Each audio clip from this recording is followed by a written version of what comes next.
Estamos de volta em áudio e vídeo. Este é o 3 em 1. O juiz Sérgio Moro atendeu a imprensa pela primeira vez depois de aceitar ser o futuro ministro da Justiça e da Segurança Pública do governo Jair Bolsonaro.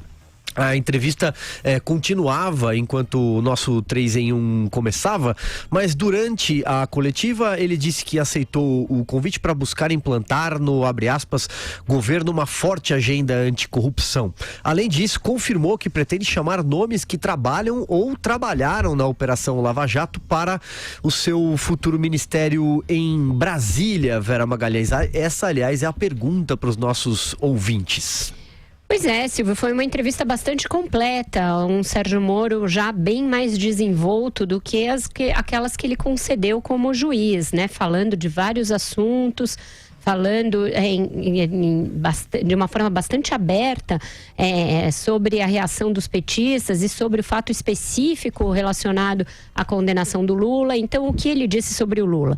Disse que ele foi condenado bem antes, portanto, do Jair Bolsonaro ter alguma chance de ser presidente da República, e que foi condenado em várias instâncias da justiça, não só por ele, por crimes com provas. Ele enfatizou essa questão das provas. É a primeira vez que ele fala sobre o mérito da condenação do Lula, pelo que eu me recordo. Antes ele sempre se esquivava, dizia que preferia falar nos autos, e dessa vez está falando e falou que não poderia ficar preso a uma falsa narrativa e a um falso álibi. Achei essa aspa bastante forte. Então ele resolveu aí essa questão, que é uma das principais indagações feitas aí pelos seus opositores, a sua ida para o ministério, e construiu para si uma narrativa bastante robusta do porquê de sair de uma carreira como a de juiz e ir para essa função. E ele fez uma ponte muito interessante, a meu ver, com algo que sempre lhe foi caro, que foi a Operação Mãos Limpas da Itália.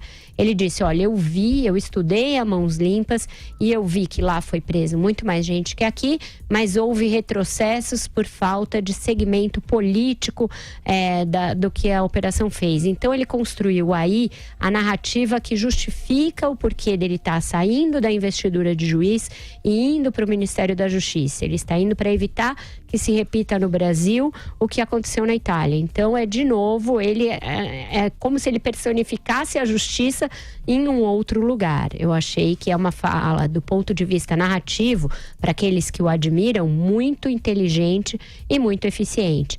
E ele fez uma terceira coisa, que é o terceiro eixo da entrevista, a meu ver, também bastante inteligente, que foi pontuar na largada aqueles aspectos nos quais ele não concorda com o Jair Bolsonaro, marcar as diferenças entre ele e seu futuro chefe.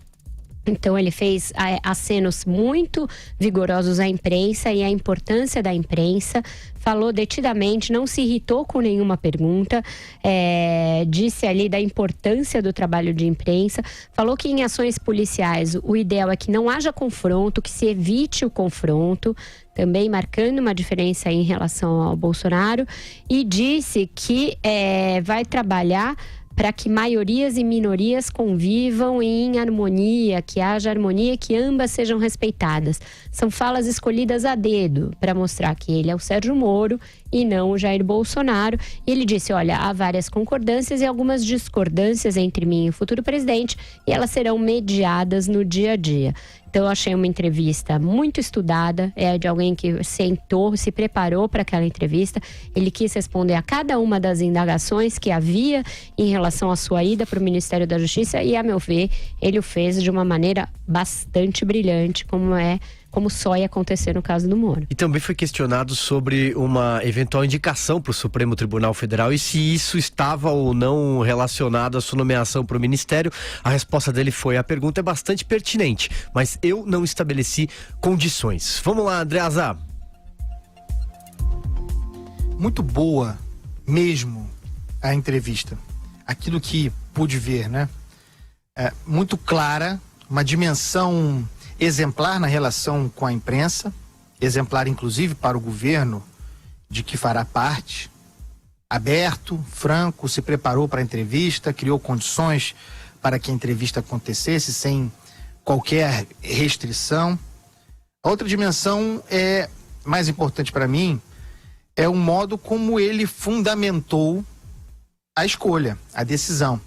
Houve pensamento, né? Você percebe que o sujeito aceitou um convite e isso não desconfigura o fato de que ele aceitou um cargo político e que ele vai fazer parte de um governo e, portanto, parte de uma visão de mundo e de um projeto de poder, que é legítimo. Mas, dito tudo isso, ele refletiu sobre o desafio, pensou sobre o que poderia fazer, sobre a aplicação da sua experiência a uma estrutura de um governo. Ele deixa de ser representante, símbolo de uma política de Estado, para se lançar à aventura da política para um projeto de governo. Há muitos riscos pessoais nesse movimento, mas ele parece ciente, muito claro, muito convicto do movimento que fará. E aí também o primeiro-ministro do Jair Bolsonaro, que apresenta uma agenda clara. Seria uma obviedade dizer que a agenda do Moro é essa. Claro, todo mundo esperava que assim fosse, mas ele a apresentou claramente.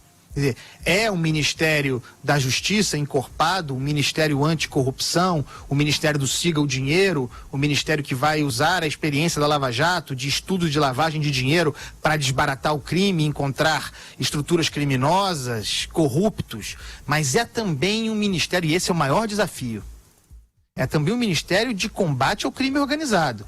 É tudo muito parecido, tudo muito próximo, em muitas ocasiões convergente. As estruturas corruptivas e o crime organizado. O crime organizado aqui, no caso, tráfico de drogas, jogo do bicho, milícias, especificamente no caso do Rio, tráfico de armas. Esse é o principal desafio do Sérgio Moro. A zona mais obscura a ser enfrentada por qualquer governo. O drama das fronteiras também, em que ele terá que atuar em articulação com o Ministério da Defesa, sem dúvida nenhuma. Mas o combate ao crime organizado, pensando especificamente aqui no drama do Rio de Janeiro, é um desafio muito difícil. Entender as estruturas aqui, a movimentação do dinheiro, como isso está entroncado no poder público aqui do Rio de Janeiro, nas polícias. A relação do jogo do bicho não é brincadeira. Ele conhece as mãos limpas.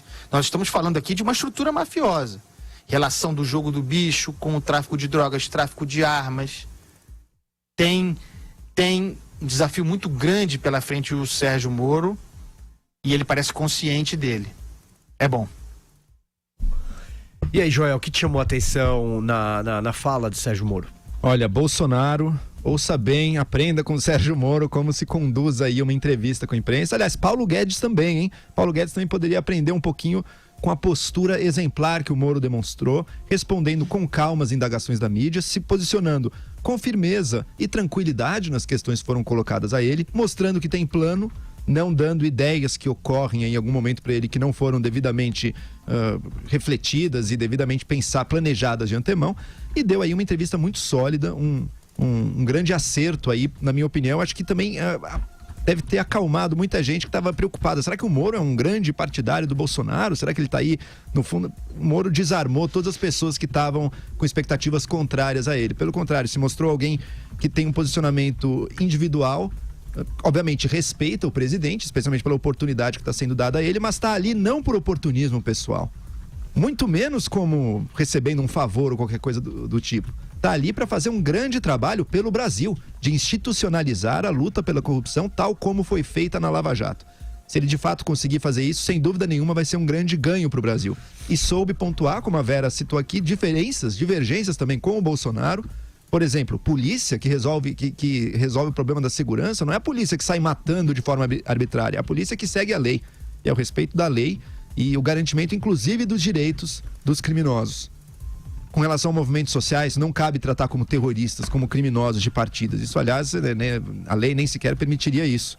Então, quer dizer, acho que mostrou muita solidez, mostrou uma direção clara, mostrou um espírito de serviço ao Brasil.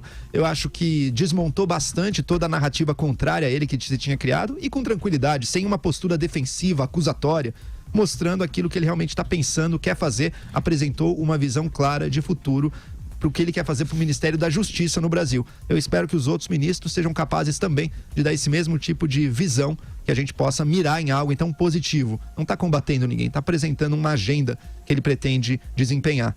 Bolsonaro tem muito que aprender com ele, no sentido de como conduzir, e acho que outros membros da equipe dele também, Onix, Paulo Guedes, também podem aprender.